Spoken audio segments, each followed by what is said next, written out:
नमस्कार, आप देख रहे हैं आई इंडिया और मैं हूं पंकज सिंह गौर। और आज आई इंडिया के स्टूडियो में खास मेहमान सदर से भाजपा विधायक राकेश राठौर जी आए हैं। पहले तो आपका बहुत बहुत स्वागत है। आज हम खास चर्चा करेंगे। राकेश राठौर की पहचान सिर्फ सीतापुर तक ही सीमित नहीं है, बल्कि देश तक उनकी गूंज गई है, क्योंकि वो स्पष्ट वक्ता हैं और वो अपने दिल में कुछ भी नहीं रखते हैं। जो भी हकीकत होती है उसको सामने ला देते हैं। यही कारण है कि सीतापुर में 9 विधायक हैं, जिनमें से इकलौते ऐसे विधायक हैं जिनकी अलग पहचान है। अलग पहचान क्यों है? हालांकि बहुत सारे लोग उसको विवादित कह देते हैं, लेकिन आज हम इसी पे चर्चा करेंगे। क्यों विवादित कहते हैं? उनके जो बयान हैं पिछले दिनों चर्चा में रहे हैं, इस पर हम चर्चा करेंगे और जानेंगे आज खुल करके विधायक जी से कि आखिर ये नौबत क्यों आई, क्यों आप इस माहौल में जो मौजूदा राजनीतिक परिदृश्य है उसमें आप स्पष्ट कह देते हैं। तो विधायक जी, पहला सवाल हमारा ये है कि पिछले दिनों आपके बहुत सारे ऑडियो वायरल हुए, उसमें आपने बहुत सारे सवाल उठाए और उसको कुछ लोगों ने बुराइयां की उस पर, और बहुत सारे लोगों ने आपका समर्थन भी किया, खुलकर सामने नहीं आए। आपको क्या लगा? ऐसा क्या लगा कि आपको ऐसे बयान या अपने ऑडियो वायरल हो जाने पड़ गए? ऑडियो वाले प्रकरण में मैंने पहले भी कह रखा है कि वो मेरी किसी से निजी बातचीत थी और किसी की साजिशन वो ऑडियो वायरल हुए। अब निजी बातचीत है वो मेरी किसी से, तो उसमें कोई हमारा बयान नहीं है। और कोई मेरा बयान होता कि किसी विषय को लेकर हम कोई बयान दिए होते। अब मैं आपसे आज कैमरे के सामने बात कर रहा हूँ, अभी थोड़ी देर पहले अलग बात करूँगा, तो दोनों में अंतर आ जाएगा। तो एक वार्तालाप है मेरी निजी लोगों से, वो धोखे में वायरल हो गई किसी से, तो वो मेरा कोई बयान नहीं था। तो वो बयान नहीं था, लेकिन मौजूदा जो परिदृश्य है, अगर हम बात करें, बहुत सारे कोरोना काल आपने देखा, बहुत सारे लोगों की जान चली गई और आपने उसी व्यवस्था पर सवाल उठाए थे आपस में बातचीत करके। आपको पीड़ा होती होगी, चूंकि जनता ने आपको चुना है और जनता आपसे सीधे बात करती है।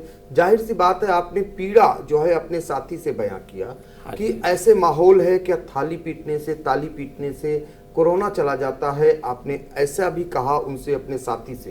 तो ये पीड़ा थी जनता की क्या? हमने समाचार पत्र में कहीं पढ़ा था कि चीन में वुहान में जहाँ से कोरोना की शुरुआत हुई, वहाँ पे 76वें दिन उनके स्कूल, उनके औद्योगिक इकाइयाँ, फैक्ट्रियाँ, सरकारी ऑफिस, पार्क, रेस्टोरेंट खुल गया था। हमारे यहाँ अभी भी पूरे देश के अंदर तय नहीं है, हम अभी भी पूरी स्पीड में काम नहीं कर पा रहे हैं, अभी भी तमाम व्यवस्थाएं हैं।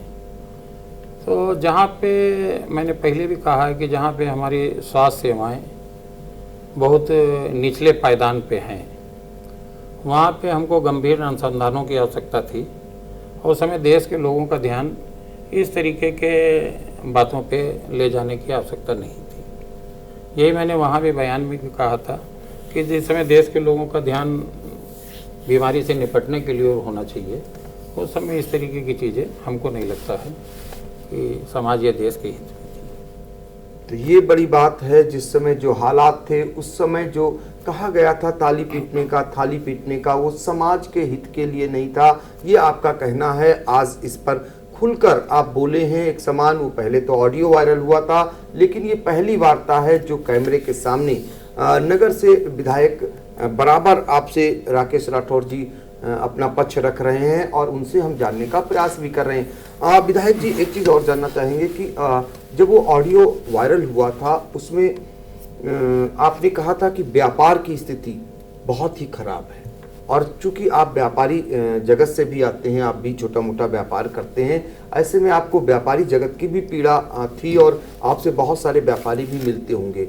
आज व्यापार की स्थिति क्या है, कहाँ मानते हैं? वो तो देखिए, अब व्यापार की स्थिति के बारे में क्या बताऊँ, वो तो अर्थव्यवस्था आपको जीडीपी बता रही कि कहाँ चली गई है। 11 के ऊपर पहुँची भारत की जीडीपी, आज माइनस में आ गई है। तो व्यापारी तो परेशान इस समय, पता है अपने घर परिवार को चलाने के लिए किस कदर परेशान है, तो इसमें कुछ कहने का आवश्यकता ही नहीं है। छोटा व्यापारी तो बिल्कुल भुखमरी के कगार पे है और बड़ा व्यापारी भी उसी दिक्कतों में फेस कर रहा है। तो व्यापार के सामने बड़ी चुनौतियां हैं, बड़ी दिक्कतें हैं। तो व्यापार के सामने बड़ी चुनौतियां हैं, चूंकि आप व्यापारी जगत से भी आते हैं और आप नगर के जनप्रतिनिधि हैं, क्षेत्र में जाते होंगे, गांव में जाते होंगे। गांव के हालातों की अगर बात करें, किसान की अगर बात करें, वो किस दौर से गुजर रहा है? पंकज भैया, मैंने एक मशहूर इतिहासकार इरफान हबीब का एक स्टेटमेंट पढ़ा था। एक जगह उन्होंने कहा है कि ये अकबर के राज में कबीर होते हैं और कबीर ने कहा था, काकर पाथर जोड़ के मस्जिद लियो बनाए, तापे मुल्ला बाग दे का बहिरा हुआ खुदाए।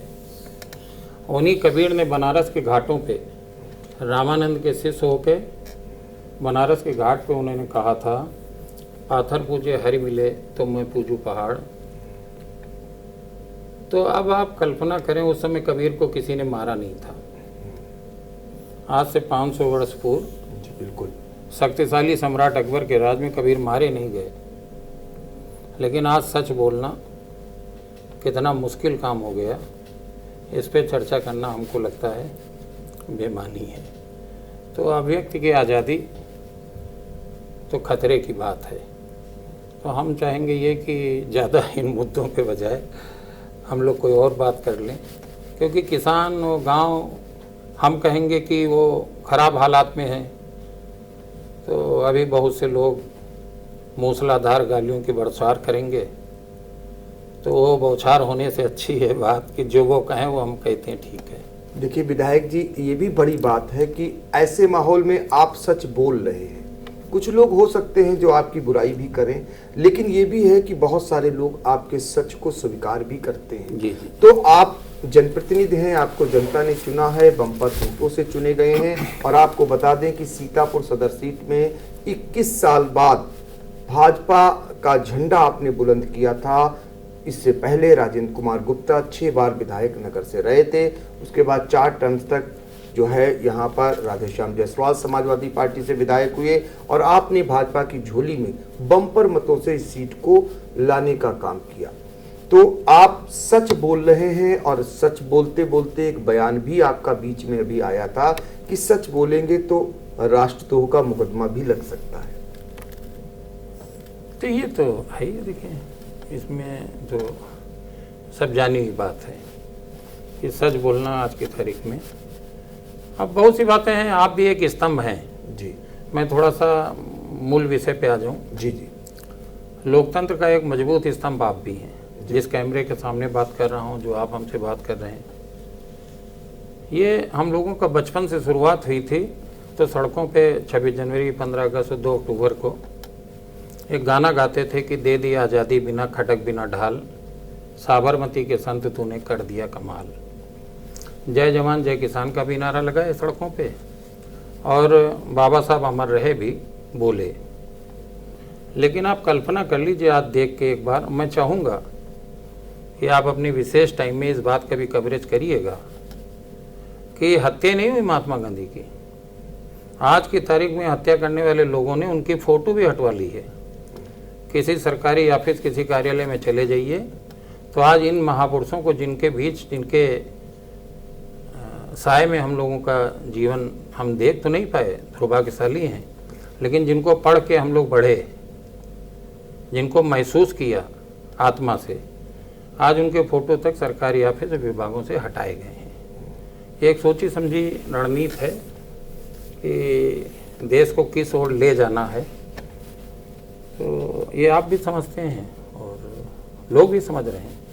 देखिए ये भी सच है कि जिसको कोई नहीं बोल सकता, आज विधायक जी ने एक बड़ी बात कह दी है कि कार्यालयों से उन राष्ट्रपिता महात्मा गांधी की फोटो हटाई गई हैं जिन्होंने देश को आज़ादी दिलाने का काम किया। और ये सब सोची समझी रणनीति है, आप जान सकते हैं। हम तो भाई साहब सदन में सवाल भी उठाना चाह रहे थे। जी जी। कई बार मेरे मन में प्रश्न आया कि मैं एक सदन में सवाल उठाऊं कि किसके आदेश पे इन महापुरुषों का फोटो हटाया गया। जी लेकिन मैं जानता हूँ वो सदन की गरिमा के अनुकूल नहीं होगा ये बात कहना, जी कि मैं जानता था वहाँ से जवाब उसको स्पष्ट नहीं मिलेगा, हो सकता सवाल ही ना लिया जाए। तो लेकिन ये हम तो चाहेंगे आपसे जी कि इसको आप भी देखिएगा। बहुत बड़ी बात, बिल्कुल इस पर प्रकाश डालेंगे और समाज के जो प्रबुद्ध वर्ग है उनसे भी इस पे प्रतिक्रिया लेंगे। आपने हमारा भी ध्यान उधर इंगित कराया है।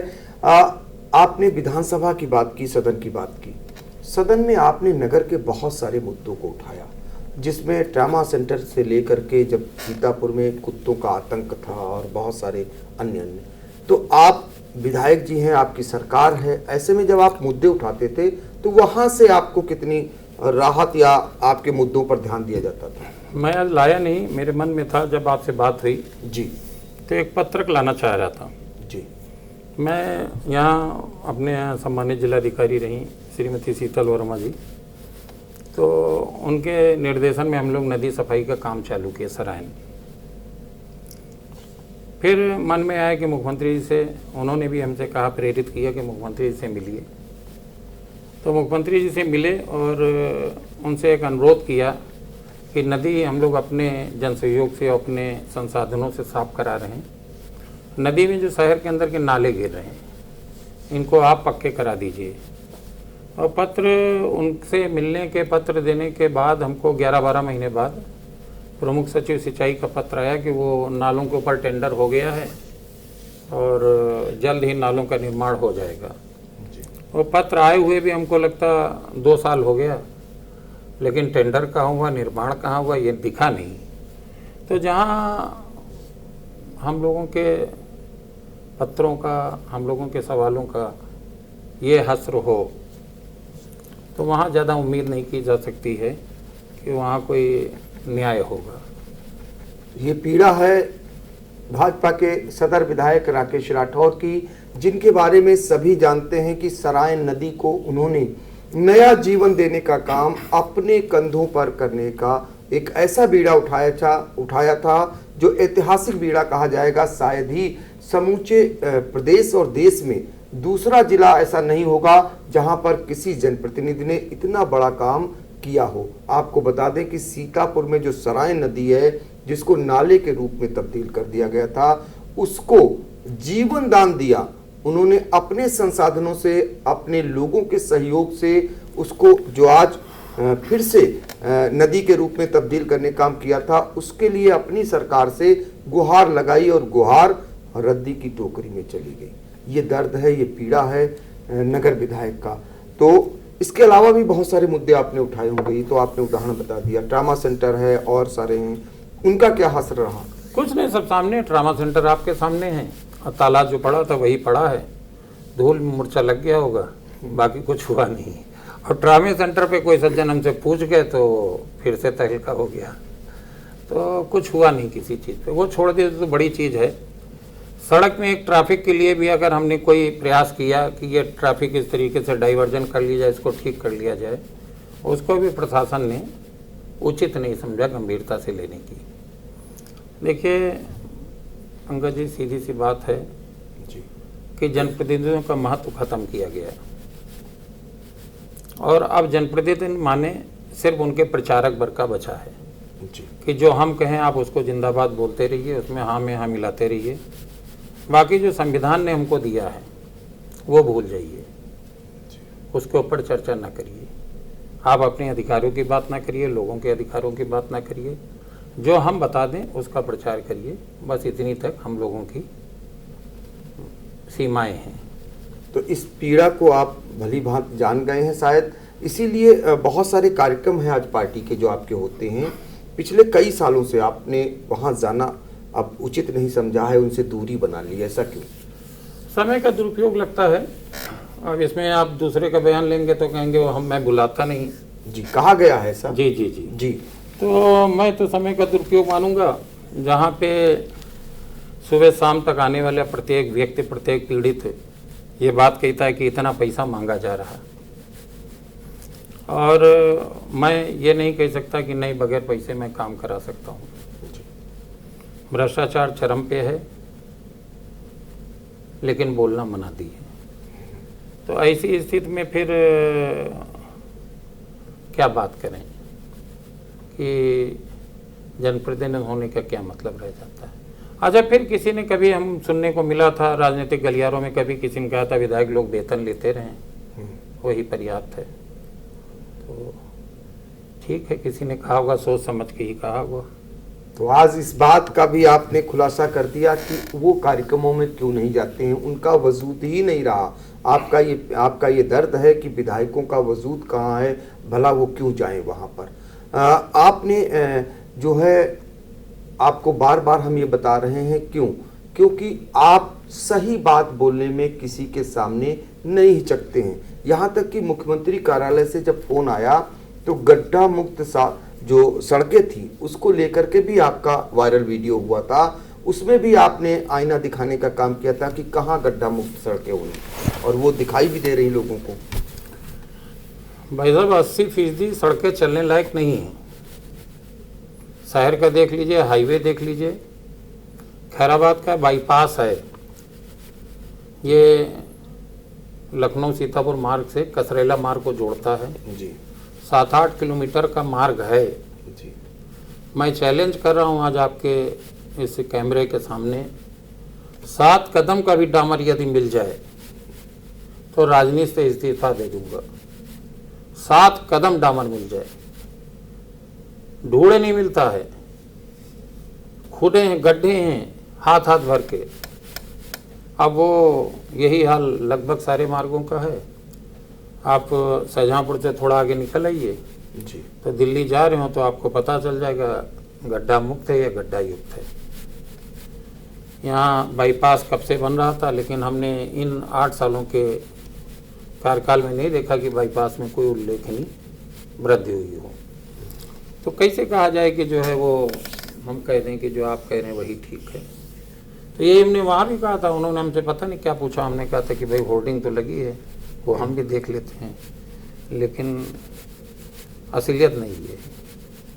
तो असलियत क्या है वो बता देते हैं तो लोग बुरा मान जाते हैं, और वो असलियत, वो आईना आप दिखा रहे हैं। क्योंकि जनता के बीच जब जाते हैं संपर्क करने तो सड़कें उन्हें उधड़ी हुई मिलती हैं। ऐसे में वो कैसे कह दें कि सब कुछ ठीक ठाक है, और यही बात आपकी ही पार्टी भाजपा को नागवार गुजर जाती है। तो आप आज चर्चा कर रहे हैं, और वही मैं खुल करके भी चर्चा आपसे कर रहा हूं। एक बयान जब आपने जारी किया तो उसमें ब्राह्मण समाज के लोगों ने, उनकी तरफ से बहुत प्रतिक्रियाएं आई, और उन्होंने ये कह दिया आपको ब्राह्मण विरोधी मान लिया।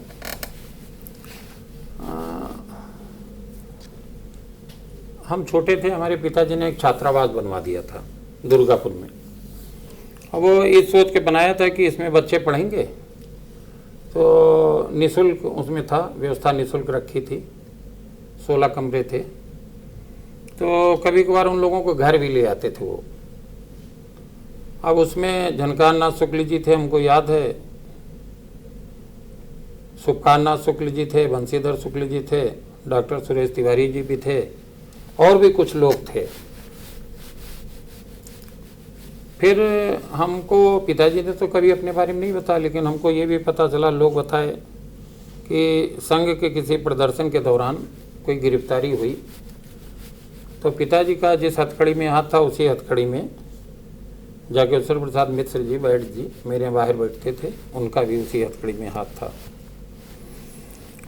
मैंने अपने जीवन का पहला वोट विधानसभा का जब डाला, तो नाम नहीं आज लेना चाहूँगा, वो भी वाजपेयी जी थे, उनको दिया।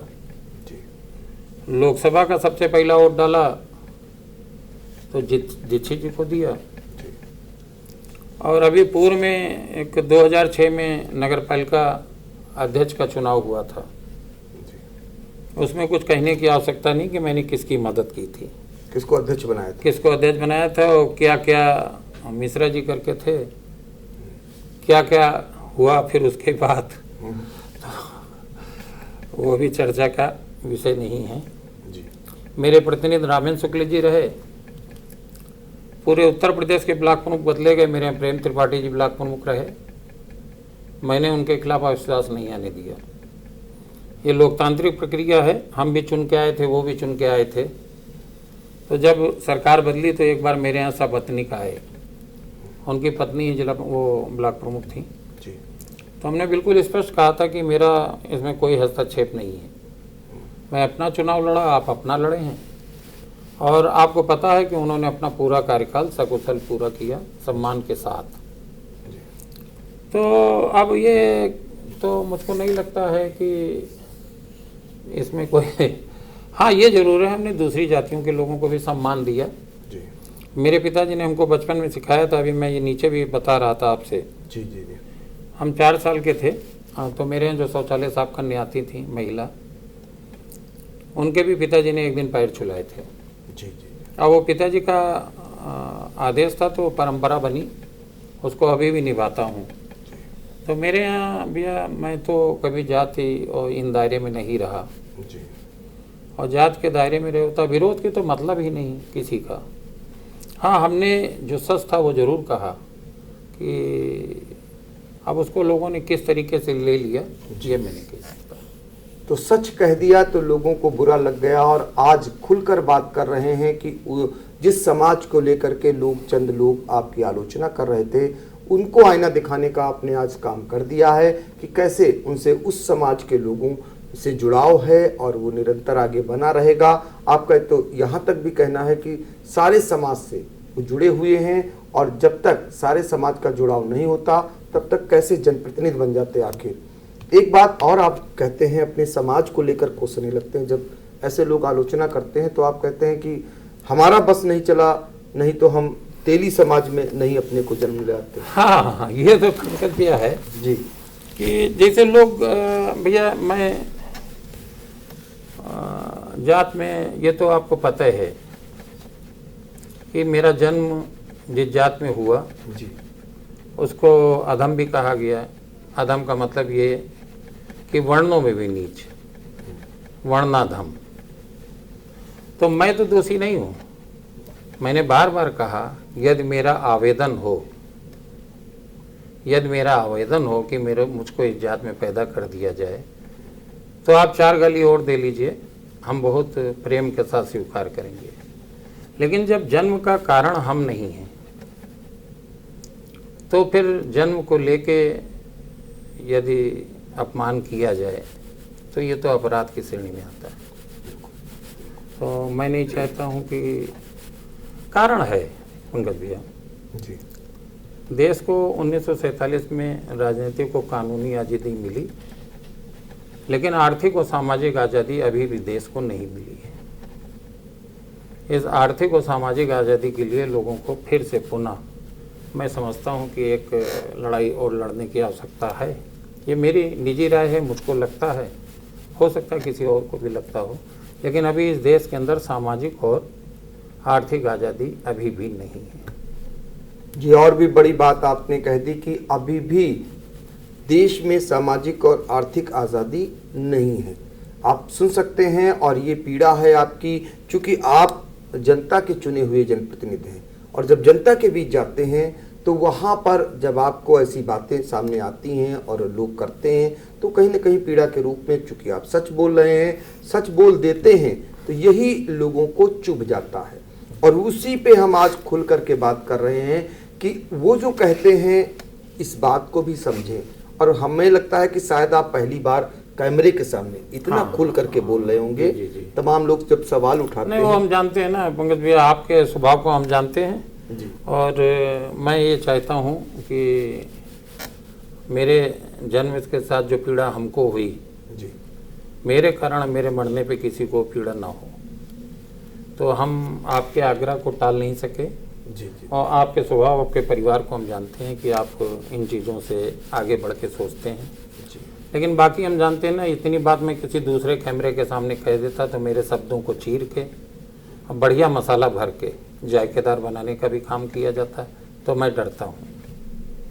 ये बात है कि कैसे लोग उसको तोड़ मरोड़ते हैं, इस पर भी आपको रहता है। इसलिए आज वो कैमरे को फेस कर रहे हैं, और हम भी वादा कर रहे हैं जो आप बोल रहे हैं उससे इतर हम कुछ भी नहीं दिखाएंगे, तो वही दिखाएंगे जो आप बोल रहे हैं। एक चीज जानना चाहेंगे विधायक जी, आप देखते होंगे क्षेत्र में आज माहौल क्या है। जब क्षेत्र में आप जाते होंगे और आप बराबर निरंतर आपका जनसंपर्क जारी है, चूँकि आप अपना वजूद जब नहीं पाते, यानी विधायकों का कोई वजूद सरकार में नहीं रह गया, तो आपने सरकार के कार्यक्रमों से, पार्टी के कार्यक्रमों से अपने को दूर कर लिया। लेकिन अब जब आप क्षेत्र में जाते होंगे तो वहां का माहौल क्या है?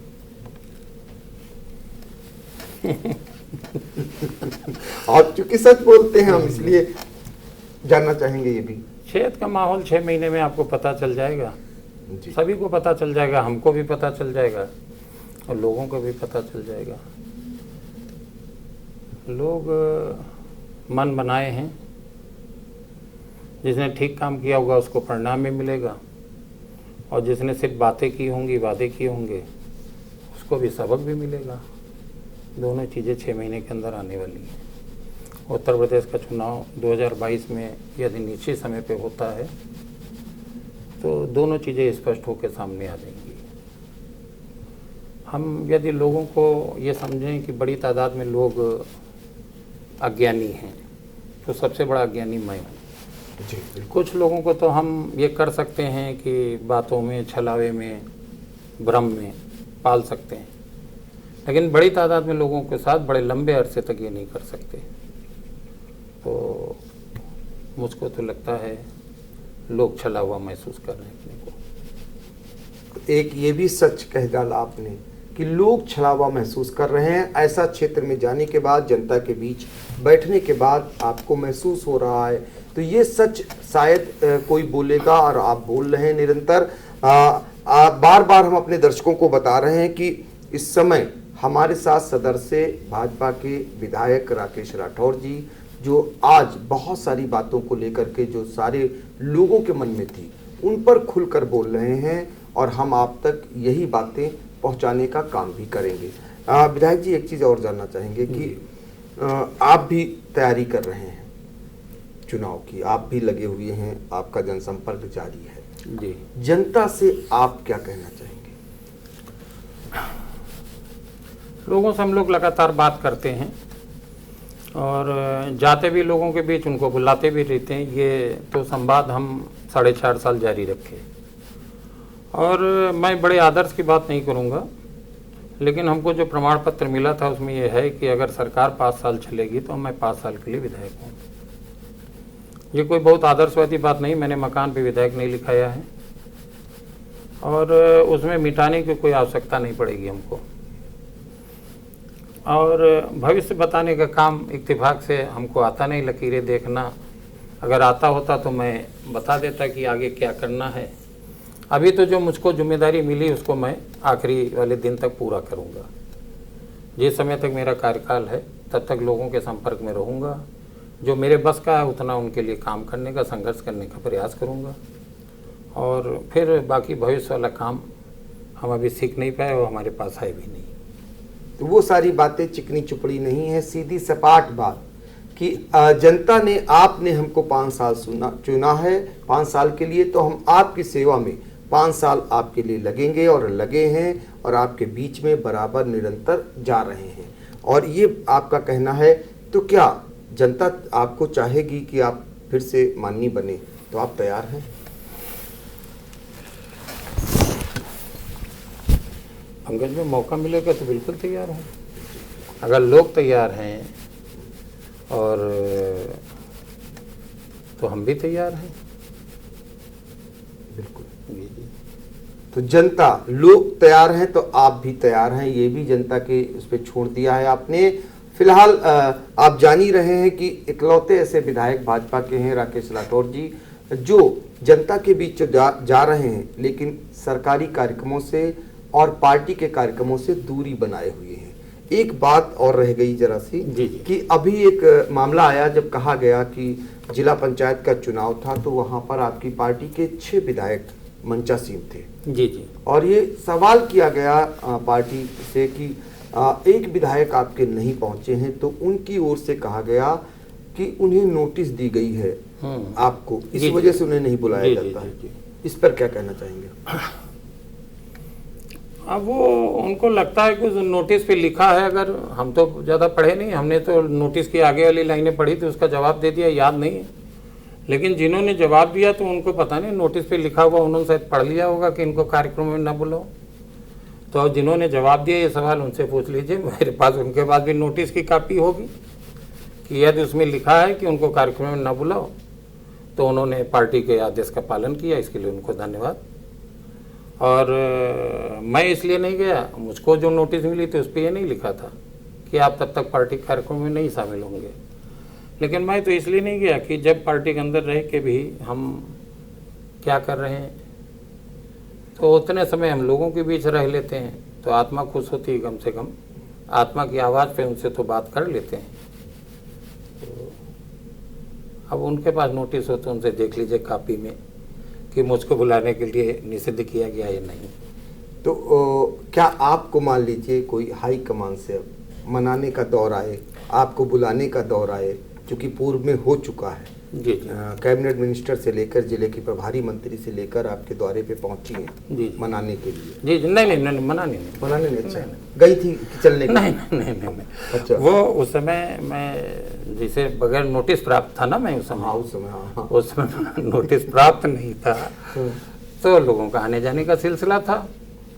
अब वो बता ही चुके हैं लोग कि नोटिस प्राप्त होने के कारण हम अछूत हो गए, तो सिलसिला भी रुका है।